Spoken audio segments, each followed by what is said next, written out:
ये fourth same के लिए इनकम टैक्स का मैं फोर्थ यूनिट का एक प्रॉब्लम बतलाने जा रहा हूँ। इसमें आपको दो है, एक बिजनेस का प्रॉब्लम रहेगा, एक प्रोफेशन का प्रॉब्लम रहेगा। प्रोफेशन का प्रॉब्लम आपको रिसिप्ट एंड पेमेंट अकाउंट बना करके देगा। ये किसी डॉक्टर, इंजीनियर, किसी सीए, एडवोकेट वगैरह का हो सकता, इन्हें ही प्रोफेशनलिस्ट कहा जाता है। तो सिंपल प्रॉब्लम रहेगा, बहुत आसान रहेगा। उसके बिजनेस, उसके प्रोफेशन से ताल्लुकात हर चीज़, हर इनकम, हर एक्सपेंडिचर लिखना, और कोई भी गैर ज़रूरी चीज़ या कोई भी पर्सनल एक्सपेंडिचर, घरेलू एक्सपेंडिचर, घरेलू इनकम या फिर अदर देन बिजनेस, कारोबार से रिलेटेड जो इनकम नहीं है वो सब नहीं लिखना।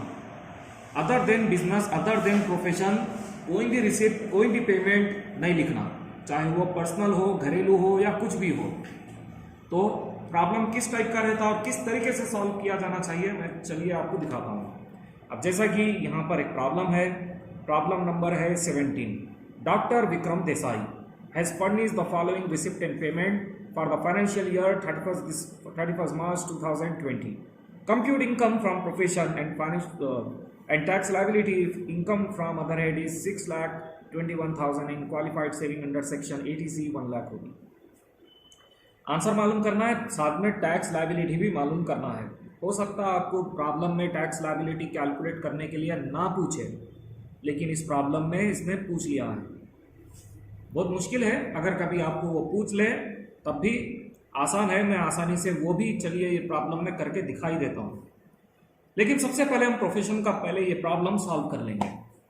Computation of doctor Vikram income from profession for the year, for the assessment year 2020 to 21। Receipt के साइड में उसके बिजनेस, उसके प्रोफेशन से ताल्लुका जो जो चीज़ है वो लिखना। सबसे पहले बैलेंस नहीं लिखना क्योंकि वो कैश बैलेंस होता। कंसल्टेशन फी लिखना। अब वो एक डॉक्टर है तो उसका काम ही है कंसल्ट करना। Consultation fee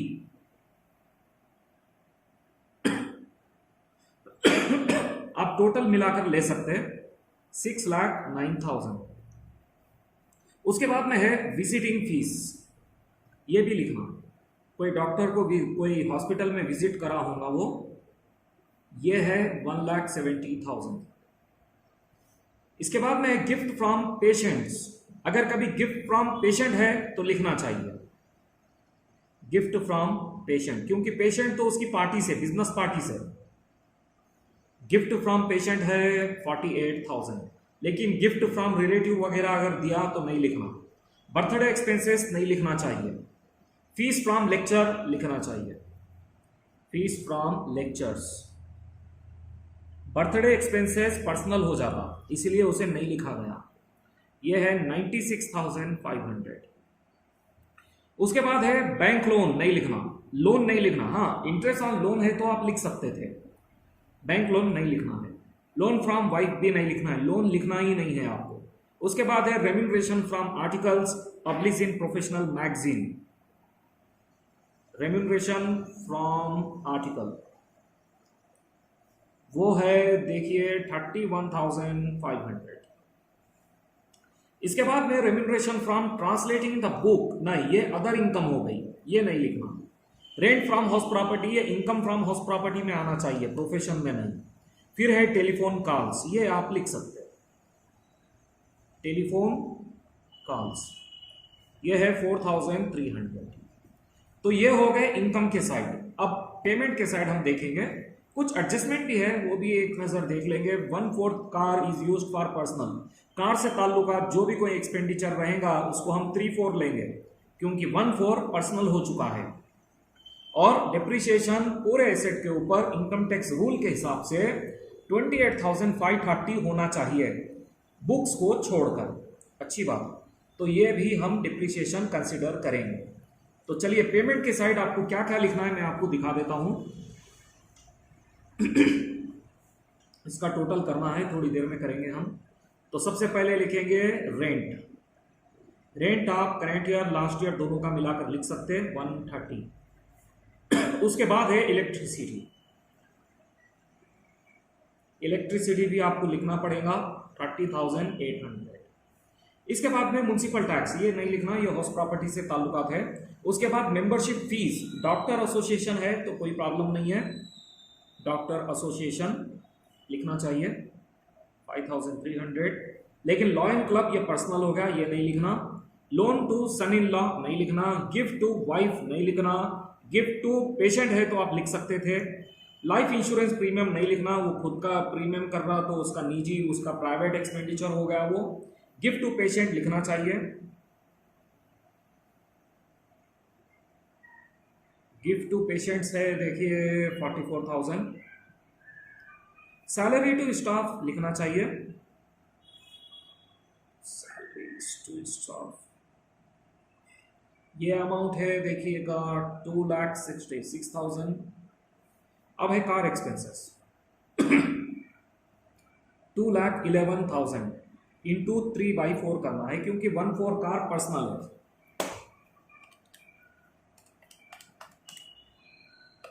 into 3 divided by 4 1585250। इसके बाद में फ्री मेडिकल चेकअप ये है देखिएगा 16,500। मिसलेनियस एक्सपेंस लिखना चाहिए, मिसलेनियस एक्सपेंडिचर 1,300 है। बुक्स तो नहीं लिखते लेकिन उसका डिप्रिसिएशन लिख सकते हैं, डिप्रिसिएशन ऑन बुक्स। एसेट आपको बहुत सारे देगा वो, एसेट नहीं लिखना लेकिन उनका डिप्रिसिएशन जरूर लिखना। वैसे बुक्स के ऊपर डिप्रिसिएशन 40% होता है, ये आप याद रख लीजिए। 62,000 का 40%।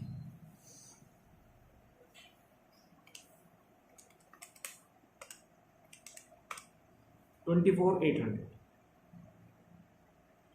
उसके बाद में है टेलीफोन, ये है 35,000। और एक डिप्रिसिएशन जो कि एडजस्टमेंट में दिया था, डिप्रिसिएशन ऑन एसेट्स, ये है 28,530। चलिए तो इनकम का टोटल देखेंगे सबसे पहले हम।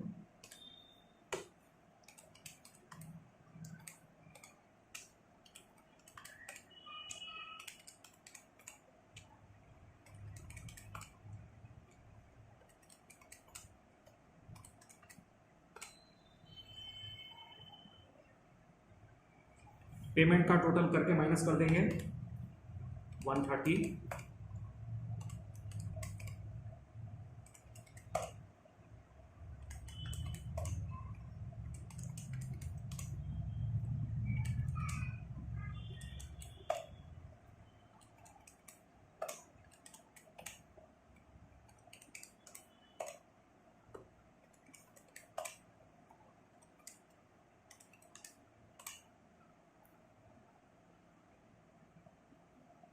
इसमें सीरियलाइज करने के बाद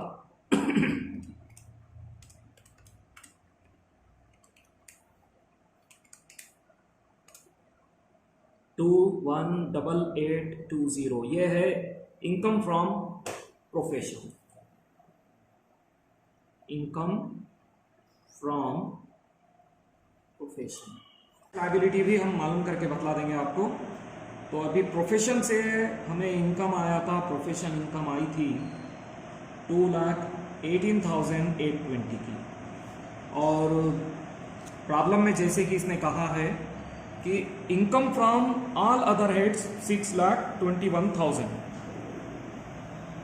income from all other heads कितना है 6,21,000। अब अदर हेड्स यानी कि salary, house property, capital gain, other source वगैरह वगैरह। बिजनेस की तो अभी हमने मालूम कर ली है, बाकी सब जगह की इनकम 6,21,000 है। हालांकि ये प्रॉब्लम में रेम्यूनरेशन फ्रॉम ट्रांसलेशन बुक दिया जो कि अदर हेड है, हाउस प्रॉपर्टी जो कि इनकम फ्रॉम हाउस प्रॉपर्टी की इनकम है, ये सब मिला करके 6,21,000 है, सब मिलाकर है। प्रोफेशन इनकम ये अभी हमने कैलकुलेट कर लिया और अदर हेड की इनकम इतनी, तो कुल मिला के टोटल हो जाएगा देखिए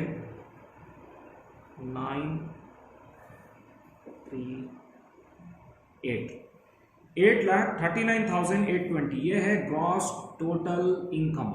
इसमें से लेस किया जाता deduction under section 80, deduction under section 80 इसने दिया है 1 लाख रुपीस का, 80C 1 लाख रुपीस का। तब आपको टोटल इनकम आ जाएंगी 7,39,820। अब इसका टैक्स लायबिलिटी कैसा निकालते हैं, चलिए मैं आपको दिखाता हूं। Up to rupees 2,50,000 no tax nil, 2,50,000 से लेकर के 5 लाख रुपए तक 5% रहता, जो कि आपको 12,500 आएगा। इसके बाद में 5 लाख रुपए से लेकर के, वैसे तो 10 लाख रहता लेकिन उसकी आमदनी 10 लाख है नहीं, 739,820 है। इसके ऊपर 20% लगता, डिफरेंस है देखिए 2,39,820 का। इसके ऊपर 20% मतलब कितना, 2,39,820 इंटू 20%, 47,964, ये दोनों का टोटल 60,464। ये है आपका इनकम टैक्स, इसे इनकम टैक्स कहते हो।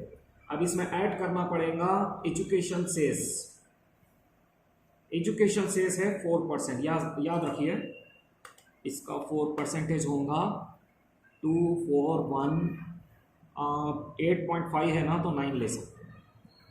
ये दोनों ऐड करने पर हो जाएगा आपको 62,883।